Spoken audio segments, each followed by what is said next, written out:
બાળ હનુમાનજીને બાળપણથી જ ભગવાન રામની કથાઓ ગમતી. એક લાંબી સુંદર કથા.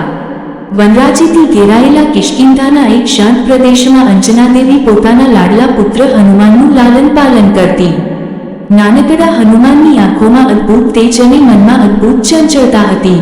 પરંતુ એ ચંચળતા પાછળ એક વિશેષ ગુણ હતો, ભગવાન રામના નામ માટેનો પ્રેમ.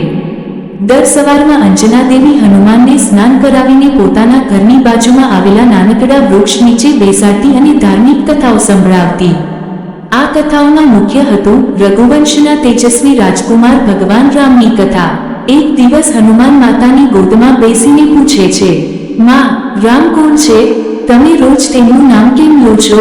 અંજનાદેવી હળવી સ્મિત સાથે બોલ્યા, બેટા, રામ ધર્મનો આધાર છે, સત્યનું સ્વરૂપ છે અને એક એવા રાજકુમાર છે જે લોકોની રક્ષા માટે જન્મ્યા છે. તેમનું જીવન શૂરવીરતા, ભક્તિ અને કરુણાથી ભરેલું છે. હનુમાન મોટી આંખોથી સાંભળતો રહ્યો. આજે પ્રથમવાર તેના હૃદયમાં રામ નામે એક અજાણી દીપ્તિ ફૂટી.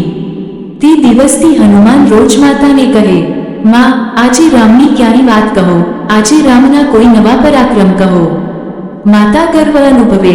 હનુમાનને શાંત બેસાડીને તે રામના બાળલીલા, તેમના ગયનો, સત્યપ્રાયણતા, પિતૃભક્તિ અને પ્રજાના કલ્યાણ માટે કરેલા ત્યાગ વિશે કહેતી. જેમ જેમ દિવસ પસાર થતા ગયા, રામનું નામ હનુમાનના હૃદયમાં ઊંડે ઉતરતું ગયું. તે પોતાના મિત્રો સાથે રમતા પણ રામનું નામ જપતો. આકાશમાં પંખીઓ ઉડતા જોતા પણ મનમાં બોલતો, જય શ્રી રામ. એકવાર એક ઋષિ તેમના વિસ્તારમાં આવ્યા. હનુમાનને જોતા જ સમજાઈ ગયું કે આ બાળક સામાન્ય નથી. તેમણે હનુમાનને પોતાના આગળ બેસાડ્યો અને રામાયણના પવિત્ર શ્લોકો બોલવા માંડ્યા. હનુમાન આનંદથી આંખો મોટો કરતા સાંભળતો રહ્યો. જેમ જેમ ઋષિ રામ નામનું ઉચ્ચારણ કરતા, હનુમાનના શરીરમાં એક અચોડ ઉર્જા પ્રવાહિત થતો. ઋષિએ હસીને પૂછ્યું, બાળક, તને રામનું નામ એટલું ગમે છે?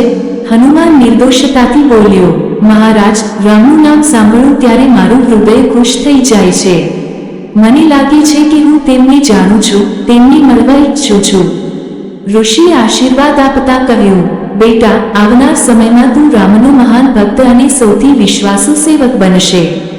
સમગ્ર જગત તારી ભક્તિનું સ્મરણ કરશે. આ શબ્દો હનુમાનના ભાગ્યને જાણે લખીને ગયા. સાંજ પડતી હતી. નદી કાંઠે દીવડાનો પ્રકાશ ઝળહળી રહ્યો હતો. હનુમાન આકાશ તરફ જોઈ હળવે બોલ્યો, પ્રભુ રામ, એક દિવસ હું જરૂરથી તમારી સેવા કરીશ. અને એ દિવસ આવ્યો પણ જ્યારે હનુમાનજીએ લંકા દહન કર્યું, સીતાજીનો સંદેશો પહોંચાડ્યો અને સમગ્ર રામાયણમાં પોતાની ભક્તિ અને પરાક્રમથી વિશ્વને ચકિત કર્યું. પરંતુ આ મહાન વાર્તાની શરૂઆત અહીંથી થઈ. બાળ હનુમાનની હૃદયમાં રામપ્રેમના પ્રથમ બીજ અંકુરાયા, જેને તેમની ભક્તિનું વટવૃક્ષ બનાવી દીધું.